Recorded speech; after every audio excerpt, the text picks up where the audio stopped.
Hello class 12। आज मैं आपको कुंवर नारायण की अगली कविता पढ़ाऊंगी।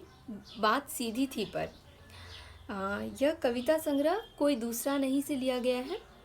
इसमें कवि ने भाषा की सहजता की बात की है। उनका मानना है कि जिस तरह से प्रत्येक खांचे के लिए एक निश्चित पेज है, उसी प्रकार से प्रत्येक बात के लिए एक निश्चित शब्द होता है और वही शब्द हम वहाँ पे प्रयोग में लाते हैं। अगर हम उस शब्द के बजाय कोई दूसरा शब्द प्रयोग में लाएं तो उससे बात पूरी नहीं होगी, बात सफल ढंग से हमारे सामने नहीं हो पाएगी, प्रस्तुत नहीं हो पाएगी। तो हमें जिस बात को जिस शब्द के द्वारा कहना है, हमें उसी शब्द के द्वारा कहना चाहिए, ना कि हमें उसे प्रभावशाली या फिर चमत्कारी दिखाने के लिए हमें कोई कठिन जटिल शब्द प्रयोग में लाना चाहिए, बल्कि हमें जो शब्द वहाँ सटीक है उसे ही प्रयोग में लाना चाहिए, दिखावा नहीं करना चाहिए। तो कविता शुरू करते हैं।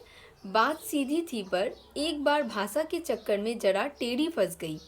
उसे पाने की कोशिश में भाषा की उलट पलट तोड़ा मरोड़ा। यहाँ कवि कह रहे हैं कि जो वो बात कहना चाह रहे थे वो बहुत सीधी थी, बहुत सरल थी, पर भाषा के चक्कर में, मतलब यह समाज की प्रकृति है कि हमें जो बात कहनी है, अगर हम उसे जटिल शब्दों में या फिर प्रभावशाली शब्दों के माध्यम से कहेंगे तो वो ज़्यादा चमत्कारपूर्ण नज़र आएगा और ज़्यादा लोगों तक प्रभाव डाल पाएगा। इसीलिए कवि ने भी वही करने की कोशिश की और उन्होंने भाषा को उल्टा पलटा, तोड़ा मरोड़ा, घुमाया फिराया कि बात या तो बने या फिर भाषा से बाहर आए, लेकिन इससे भाषा के साथ साथ बात और भी पेचीदा होता चला गया। पर उनका ये भाषा को प्रभावशाली बनाना, चमत्कारपूर्ण बनाने के चक्कर में उन्होंने उसे भाषा को बहुत घुमाया फिराया और वो ये सोचने लगे कि या तो बात बन जाए, जो वो करना चाह रहे वो हो जाए, प्रभावशाली बन जाए भाषा और चमत्कार पूर्ण हो जाए, पर या फिर वो भाषा के चक्कर से बाहर निकल आए। पर वो उस चक्कर में फंस चुके थे और इस तरह से क्या हुई, जो बात जो सीधी थी, सरल थी, वह पेचीदी होती गई, बहुत जटिल हो गई। सारी मुश्किल को धैर्य से समझे बिना मैं पेज को खोलने की बजाय उसे बेतरह कसता चला जा रहा था। सारी मुश्किल, जब ये मुश्किल उनके सामने आ गई तो उन्हें धैर्य से काम लेना चाहिए था, पर उन्होंने धैर्य से काम नहीं लिया, बल्कि उन्होंने क्या किया, उस पेज को खोलने के बजाय, उसे ढीला करने के बजाय उन्होंने और उसे बुरी तरह से बेतरह कसते चले गए, उसे और भी कस दिया और भी उस पर जोर लगा दिया, क्योंकि इस कर्तव्य पर मुझे साफ सुनाई दे रही थी तमाशा बिनों की शाबाशी और वाहवाही। तो जैसे कि समाज है कि हम उन्हें अगर कोई जटिल कविता दी जाए पढ़ने के लिए तो उन्हें लगता है कि यह जटिल है, इसमें कठिन शब्द है, तो ये क्या होगी, यह कोई अच्छी बात या फिर कोई बहुत प्रभावशाली बात है, चाहे वह उन्हें समझ में आए या ना आए।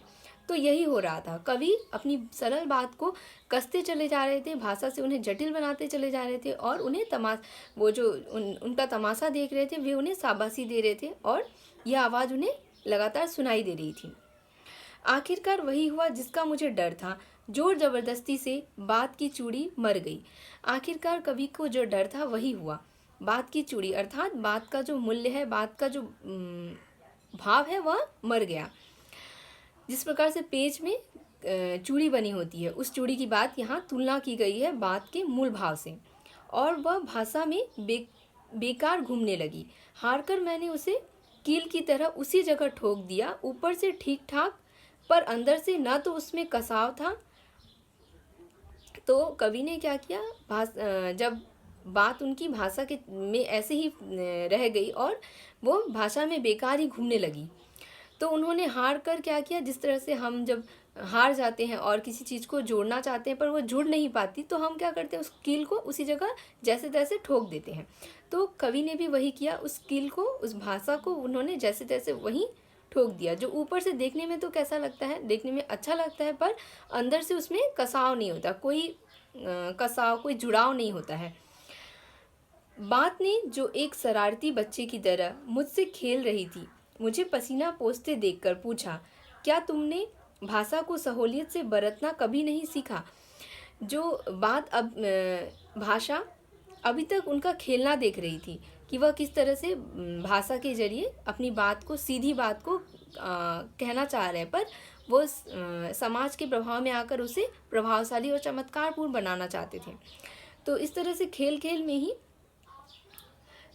शरारत बच्चे की तरह बात ने उनसे प्रश्न पूछ दिया, क्या तुम्हें भाषा को सहूलियत, सरलता से, सहजता से व्यवहार करना नहीं आता? यह प्रश्न उन्होंने पूछा है, पर यह प्रश्न अंत में हम देखते हैं, कविता के अंत में यह प्रश्न आता है। यह प्रश्न वह हम सबसे पूछ रहे हैं कि हमें भाषा को प्रयोग में लाना आता है या नहीं अच्छी तरह। हमें भाषा को कैसे प्रयोग में लाना चाहिए? सरल रूप में, सहज रूप में। ये ज़रूरी नहीं कि हम किसी बात को जटिल रूप में कहेंगे, कठिन रूप में कहेंगे तो वह प्रभावशाली होगी, चमत्कारपूर्ण होगी और वह अच्छी होगी। ज़रूरी नहीं है कि हमें ऐसी भाषा में समझाना चाहिए जो कि लोगों को, दूसरे लोगों तक समझ में आए। तो इस कविता में यही कहा गया है कि भाषा की सहजता की बात की गई है, भाषा की सरलता की बात की गई है। तो इसे आपको, इस भावार्थ को आपको अपनी कॉपी में लिखना है।